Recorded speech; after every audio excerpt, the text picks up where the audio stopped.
Hi friends, welcome to Saritha's vlog. எல்லோரும் எப்படி இருக்கீங்க? நல்லா இருக்கீங்களா? சிறகடிக்க ஆசையில் பார்த்திங்கன்னா வாழைப்பழ காமெடி மாதிரி இப்போ நம்ம மனோஜ் திருன்னு முழிச்சிக்கிட்டு சொன்னதையே திரும்ப திரும்ப சொல்லிக்கிட்டு இருக்காரு. ஷூட்டிங் முடிஞ்சோன்னே கொடுக்கலான்னு இருந்தேன்னு. அடுத்து ரோஹிணிகிட்ட கேட்குறாங்க. ரோஹிணியும் அதே தான். ரோஹிணி என்ன சொல்கிறாங்க, மீனா கேட்குறாங்க, ரோஹிணி உங்களுக்கு தெரியும் தானே, நீங்கள் சொல்லியிருக்கலாம்ல அப்படின்ட்டு. ரோஹிணியும் அதே தான் சொல்கிறாங்க, இல்லை ஷூட்டிங் முடிஞ்சோன்னே சொல்லலான்னு இருந்தேன் அப்படின்ட்டு. மனோஜ் ஷூட்டிங் முடிஞ்சோன்னே எல்லாருக்கும் கொடுக்குறேன்னு சொல்லிக்கிட்டு இருந்தான் என்கிட்ட அப்படின்ட்டு. இப்படியே டென்ஷன் ஆகிடும். அண்ணாமலையே டென்ஷன் ஆகிட்டார். அடுத்து பார்த்திங்கனாக்கா எல்லாருக்கும் ரோஹிணி செல்லுலேருந்து அனுப்பிட்டாங்க. எல்லாருக்கும் பணம் அனுப்பிட்டாங்க. இதோட இது முடிஞ்சிருச்சா? அடுத்து என்னன்னாக்கா இப்போ கார் டியூ கட்டுறதுக்கு நம்ம முத்து அங்கே போகிறாரு. அங்கே போனோன்னே பார்த்திங்கன்னா ஆல்ரெடி மீனா கட்டிட்டாங்க. அங்கே சொல்கிறாங்க ஒருத்தவங்க கட்டிட்டு போயிட்டாங்கன்னு. சரின்னு சொல்லிவிட்டு அங்கேருந்து வெளியில் வராங்க 2 பேரும். பார்த்தா அண்ணாமலை அங்கே நிற்கிறாரு. அவர் சொல்கிறாரு, எதுக்கு வந்திருக்கீங்க இங்கேன்னு கேட்குறாங்க. முத்து கேட்குறாரு, நீ ஏன்ப்பா இங்கே வந்திருக்க அப்படின்னோடனே, இல்லை நீயும் கஷ்டப்பட்டுக்கிட்டு இருக்க, எவ்வளோ தான் நீயே சமாளிப்ப, அதான் மனோஜ் கொடுத்த பணம் இருந்துச்சுல, அதை வச்சு உனக்கு கார் டியூ கட்டலான்ட்டு எடுத்துகிட்டு வந்தேன் அப்படின்னு. இப்போ தான் மீனா கட்டினா அப்படின்னோடனே அவர் சொல்கிறாரு, நீ அன்றைக்கி ஷூட்டிங் நடந்தப்போ சொன்னில்ல, இந்த ஷூட்டிங்கில் கூட எனக்கு கஷ்டப்படுற கேரக்டர் தான் கொடுத்துருக்காங்க, ஆளை பார்த்து தான் எல்லாமே தீர்மானம் பண்ணுறாங்கன்னு, அதுக்காக தான் எனக்கு மனசு கஷ்டமாக இருந்துச்சு, உங்கள் பாரத்தை கொஞ்சம் குறைக்கலான்னு தான் நான் இந்த பணத்தை எடுத்துகிட்டு வந்தேன் அப்படிங்கிறாரு. உடனே இல்லை நாங்கள் உழைச்சி முன்னேறுவோம், நாங்களும் ஒரு நல்ல நிலைமைக்கு வருவோம் அப்படின்னு சொல்லி அவங்க சொல்கிறாங்க. இதோட அவங்க எல்லாம் கிளம்பி போயிடுறாங்களா.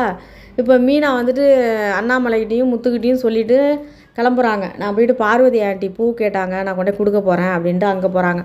அங்கே பரதநாட்டியம் சொல்லி கொடுத்துட்ருக்காங்க நம்ம விஜயா, நாட்டிய பேரொலி. அங்கே பார்த்தாக்கா மீனா இங்கேருந்து போகிறாங்க. மீனா இங்கேருந்து போன உடனே இவங்க சொல்கிறாங்க, உனக்கு வேறு ஆளே கிடைக்கலையா, இவகிட்ட போய் எதுக்கு பூ வாங்குற அப்படின்னு. இவன் மீனா நல்லா நெருக்க பூ கட்டியிருப்பா, நல்லா ஃப்ரெஷ்ஷாகவும் இருக்கும் பூ, உனக்கு என்ன பிரச்சனை அப்படின்னு சொல்லி பேசிகிட்டு இருக்காங்க. அடுத்து பூ கொடுக்க வந்தவங்கள பூவை கொடுத்துட்டு அப்படியே அவங்க போகலை. பார்வதி சொல்கிறாங்க, அந்த பூவை உள்ளே எடுத்துகிட்டு சாமி படத்துக்கெல்லாம் பூ போட்டுட்டு விளக்கு ஏற்றி வச்சுருப்போன்னு சொல்கிறாங்க, பூஜை அறையை அலங்காரம் பண்ணி வச்சுருப்போம் அப்படின்னு சொன்னோடனே நேராக இங்கேருந்து நம்ம மீனா அதெல்லாம் செய்கிறாங்க. செஞ்சுட்டு கிளம்புறாங்க. கிளம்பும் பொழுது இவங்க பணம் கொடுக்குறாங்க. நம்ம பார்வதி பூவுக்கு பணம் கொடுக்குறாங்க. உடனே மீனா வேணாங்கிறாங்க. உடனே நம்ம விஜயா சொல்கிறாங்க, அங்கே ஸ்டூடெண்ட்ஸ் எல்லாமே நிற்கிறாங்க. அப்போ சொல்கிறாங்க, அவளுக்கெல்லாம் பணம்லாம் வாங்கியெல்லாம் பழக்கம் கிடையாது, ரோட்டில் போகிறப்ப தள்ளி விட்டுட்டு பணத்தை பிடுங்குறது தான் அவங்க குடும்பத்துக்கே பழக்கமாச்சு அப்படின்னு சொல்லி அசிங்கப்படுத்துகிறாங்க. இப்போ மீனா அதுக்கும் பதில், அவங்க தான் எப்போ பார்த்தாலும் பதில் பேச மாட்டாங்களே விஜயா என்ன சொன்னாலும். அடுத்து இப்படியே சரின்ட்டு நான் கிளம்புறேன்னு கிளம்புறாங்க. அதுக்குள்ளே மழை வர மாதிரி இருக்குது, மேலே துணியெல்லாம் கிடக்கு அப்படின்னோன்னா உடனே மீனா நான் போய் எடுத்து வைக்கிறேன்னு சொல்லிவிட்டு அவங்க கிளம்பி மேலே போயிட்டு துணியை எடுத்துகிட்டு வராங்க. உடனே நம்ம விஜயா சொல்கிறாங்க, துணியை எடுத்துகிட்டு மடித்து வச்சுட்டு போ ரூமில் அப்படின்னு சொன்னோன்னே உடனே பார்வதி சொல்கிறாங்க, என் வீட்டு வேலையை என்னத்துக்கு அவளை போய் வாங்குறா, ஓ மருமக தானே அப்படின்ட்டு. ஏன் என்ன அவள் பெரிய கோடீஸ்வரியா, பூ கட்டுறவ தானே, அந்த வேலை பார்த்தா என்ன அவளுக்கு அப்படி சொல்கிறாங்க. அதுக்கப்புறம் மறுபடியும் நானாக்கா வேறு வேலை ஏதாவது வீட்டில் பாத்திரம் வளர்க்குறது வேறு ஏதாவது வேலை இருந்தால் சொல்லு, அதையும் செய்ய சொல்கிறான் அவளை, அவள் ஒன்றும் அவ்வளோ பெரிய ராயல்லாம் கிடையாது அப்படின்னு சொல்லி இவங்க விஜயா சொல்கிறாங்க. பார்வதி சொல்கிறாங்க, ஒன்றும் தேவையில்லை அப்படின்னு சொல்லிவிட்டு அவங்க சொல்லிகிட்டு இருக்காங்க. இப்போ மீனா போயிட்டு அந்த துணியெல்லாம் எடுத்துகிட்டு மடித்து வச்சுட்டு அவங்க மடித்து வச்சுக்கிட்டு இருக்காங்க ரூமில். அதாவது ரூம்லனாக்கா பார்வதி வீட்டில் பணம் வச்சுருக்காங்க பார்த்தீங்களா, அந்த ரூமில். இங்கே கீழே நம்ம ரதி இருக்காங்களா, ஸ்டூடெண்ட் இருக்காங்களா ரதி, அந்த ரதியோட அம்மா புடவை பிஸ்னஸ் பண்ணுறாங்களாம். அவங்க புடவை எடுத்துகிட்டு வராங்க விஜயாவுக்கு, அதாவது சேல்ஸுக்கு எடுத்துகிட்டு வராங்க விஜயாவுக்கு. அங்கே எடுத்துகிட்டு புடவையை பார்த்துட்ருக்காங்க. 3 புடவை தான், 3 புடவை 45,000 அவங்க சொல்கிறாங்க. அந்த 3 புடவையும் அவங்க வாங்கிக்கிட்டு இப்போ மீனா அங்கேருந்து கீழே இறங்கி வராங்க, துணியெல்லாம் மடித்து வச்சுட்டு. நீ கிளம்பு அப்படின்னு சொல்லிவிட்டு அவங்க அனுப்பிடுறாங்க. மீனாவும் போயிடுறாங்க. இப்போ 45,000க்கு புடவை வாங்கிட்டாங்க. புடவை வாங்கினோன்னா அந்த பணத்தை போய் எடுத்துருவான்னு சொல்லிட்டு நம்ம பார்வதியை சொல்கிறாங்க நம்ம விஜயா. இவங்க நேராக போய் அந்த பீரோவில் வச்ச இடத்துல பணத்தை தேடி பார்க்குறாங்க, பணத்தை காணும். உடனே விஜயாவை கூப்பிட்டு பணத்தை காணும்னு சொல்கிறாங்க. இங்கே தானே வச்சே, வேறு எங்கே போணுச்சு அப்படின்னு தேடுறாங்க. இப்போ இதோட முடிச்சிருக்காங்களா. இப்போ நாளைக்குன்னு போட்டு காட்டுறாங்க. அதில் பார்த்திங்கன்னா இவங்க ஃபோன் பண்ணி, அதாவது அந்த பணம் வக்கீல் கொடுத்த பணம்ங்கிறத மறைக்கிறதுக்காக வேண்டி இவங்க ஃபோன் போட்டு பார்வதிகிட்ட ஃபோன் போட்டு, உன் பணத்தை காணும்னு சொன்னில, உன் வீட்டுக்கு வேறு யார் வந்தாங்க, எவர் வந்தாங்கன்னு கேட்குறாங்க. உடனே இவங்களாவே எல்லாமே சொல்லிக்கிறாங்க. அவங்க ஆப்போசிட்டில் வந்துட்டு பார்வதி என்ன சொல்கிறாங்க, உன் பணத்தை என் பணத்தைன்னு கதை விட்டுக்கிட்டு இருக்கியா அப்படின்னு அவங்க கேட்டுக்கிட்டு இருக்காங்க ஆப்போசிட்டில். இவங்க வந்துட்டு என்ன சொல்கிறாங்க, ஓஹோ பூ கொடுக்க மீனா வந்தால அப்படின்னு சொல்லி இவங்களாவே எடுத்து கொடுக்குறாங்க பாயிண்ட்டை. அதாவது மீனா மேலே பழிய போடுறதுக்கு. இப்போ பணத்தை வந்து இவங்க பணம்னு சொன்னால் 2 லட்சம் உனக்கு ஏதுன்னு கேட்பாங்க. உடனே வக்கீல் கொடுத்தாங்கன்னு சொன்னோன்னா இவங்க அசிங்கமாயிடுவாங்கள்ல. அதுக்காக வேண்டி பார்வதியோட பணம் காணா போயிடுச்சு, வீட்டுக்கு யார் வந்தாங்க அப்படின்னு விசாரிக்கிற மாதிரி அவங்க விசாரிச்சுக்கிட்டு இருக்காங்க. இப்போ மீனா மேலே தூக்கி பழிய போடுவாங்க, அவ்வளோதான். இப்போ இது முடிஞ்சிருச்சு. நம்ம வந்து இந்த கதையை பற்றின நம்ம 2 பாயிண்ட்டு சொல்லுவோம். என்னன்னு கேட்டிங்கன்னா, நம்ம மீனாவுக்கு தேவையில்லாத வேலை, நிறைய வேலை, தேவையில்லாத வேலை. வந்தியா, பூ கொடுத்தியா, உன் மாமியாரோட ஃப்ரெண்டு அவங்க, உனக்கு சப்போர்ட்டு எனி டைமும் அவங்க பண்ணுறதே கிடையாது. எல்லாமே அவங்க விஜயா சொல்கிறத கேட்டு தான் நடக்கிறாங்க. நீ வந்தினா பூ கொடுத்தினா பூவை கொடுத்தியா, பணத்தை வாங்கிட்டு போயிட்டே, நீ என்ன அம்மா மாதிரியா பணக்காரியா, நீயே வந்து கஷ்டப்பட்டு உட்காந்துருக்குற, பூ கட்டி தான் சம்பாதிக்கிற, நீ என்னத்துக்காக போயிட்டு பூவை ஏனாமா கொடுக்குற?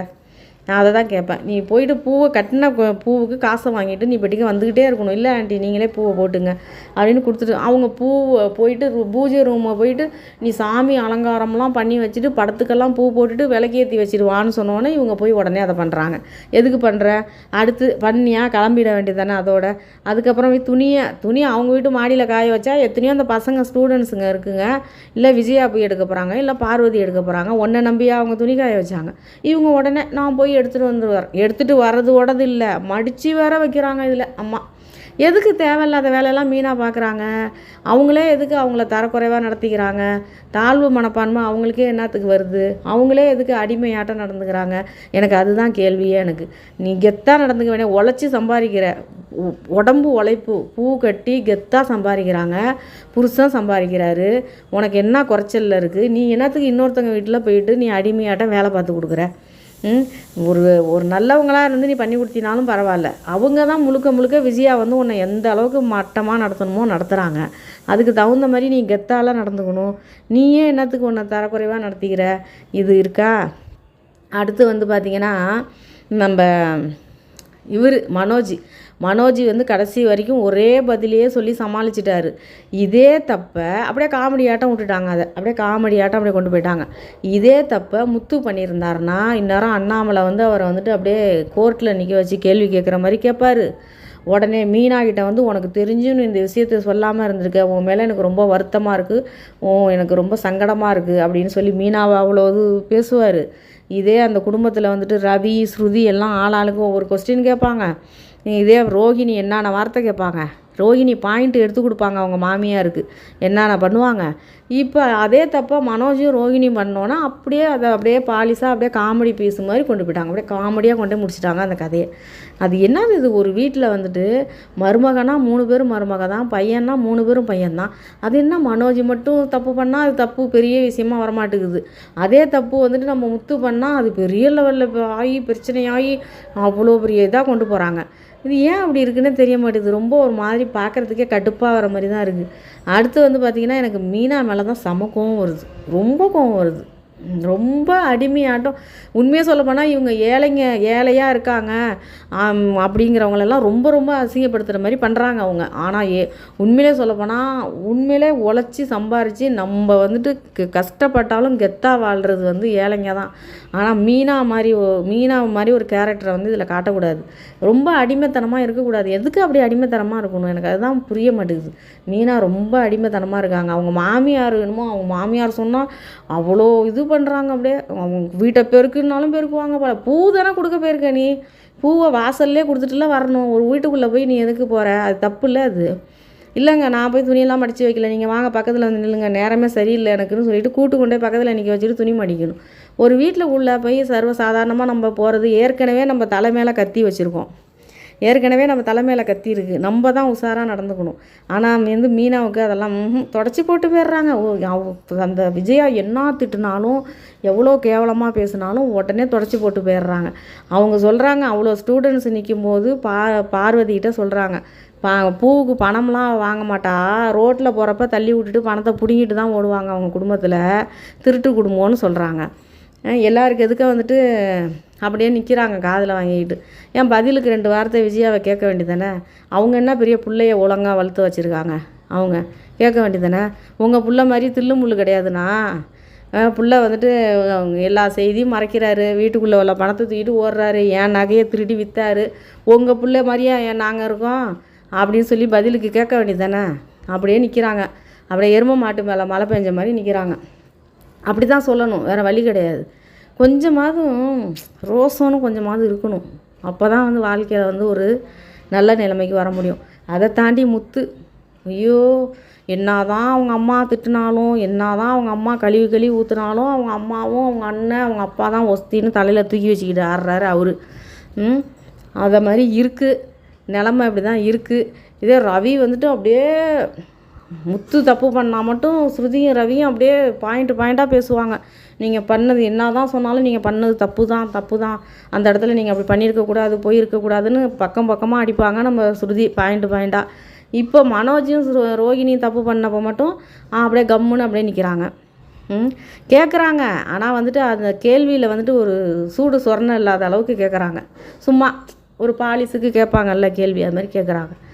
இதோட இருக்குங்க சிறகடிக்க ஆசை கதை. உண்மையிலே சொல்லப்போனால் அங்கே நடக்கிற அந்த வீட்டில் இப்போ என்னன்னா மீனாவை பிடிச்சிக்குவாங்க, இவ தான் திருடி, இவ தான் அந்த பணத்தை திருடிட்டா அப்படின்னு சொல்லி பிடிச்சிக்குவாங்க. மீனாவுக்கு அது தேவை தான். என்ன கேட்டால் நான் சொல்கிறது அதுதான் சொல்லுவேன். மீனாவுக்கு அது தேவை தான். பட்டும் புத்தி வரல மீனாவுக்கு. தேவையில்லாத விஷயத்தில் மூக்க நுழைக்கிறது, தேவையில்லாத விஷயத்தில் தேவையில்லாமல் போகிறது, இது எல்லாமே அவங்க பண்ணுற வேலை. அது வந்துட்டு அவங்க அனுபவிச்சாதான் இதுக்கப்புறம் திருந்துவாங்க. அவங்க அப்படிலாம் பட்டு தான் சில பேருக்கு புத்தி வரும். அது மீனா விஷயத்தில் தான் கரெக்டு. பார்க்கலாம் எப்படி இந்த விஷயத்துலேருந்து தப்பிக்க போகிறாங்கன்னு பார்க்கலாம். ஆனால் தில்லு முள்ளு பண்ணிவிட்டு பணத்தை திருடிவிட்டு எப்படி நிற்கிறாங்க பாருங்கள் ரோகிணி, எப்படி நிற்கிது பாருங்கள். அது உள்ளே போயிட்டு நல்லா போயிட்டு சாப்பிட்றதுக்கு ஸ்நாக்ஸ் வாங்கி கொண்டே கொடுத்துட்டு அப்படியே ஃபோன் பேசுகிற மாதிரி நைஸாக போய் பணத்தை திருடி விட்டு 2 நாள் ஆச்சு பணத்தை திருடி. இப்போ தான் கண்டுபிடிக்கிறாங்க. மீனாவுக்கு கெட்ட நேரம். மீனா வீட்டுக்குள்ளே போனோன்னே கண்டுபிடிச்சிட்டாங்க. கடவுளை. இப்போ ரோகிணிக்கு சந்தோஷமாக இருக்கும், அப்பா நம்ம தப்பிச்சிட்டோம் அப்படின்னு ரோகிணிக்கு சந்தோஷமாக இருக்கும். கடைசியாக அங்கே சுற்றி அங்கே சம்பாரித்து எல்லா பணமும் வட்டிக்காரவங்களும் யாரோ தின்னு பார்க்குறாங்க. அந்த பணத்தை விஜயா வந்து வக்கீல்கிட்ட கேட்டு வாங்கின பணத்தை கொண்டு போய் சிட்டிகிட்ட கொடுத்துட்டாங்க. இப்படி தான் போயிட்டுருக்கு சிறகடிக்க ஆசை கதை. உங்களுடைய அபிப்பிராயத்தை எனக்கு தெரியப்படுத்துங்க. இந்த வீடியோ உங்களுக்கு பிடிச்சதுனாக்கா லைக் பண்ணுங்கள், ஷேர் பண்ணுங்கள், சப்ஸ்கிரைப் பண்ணுங்கள். நன்றிங்க.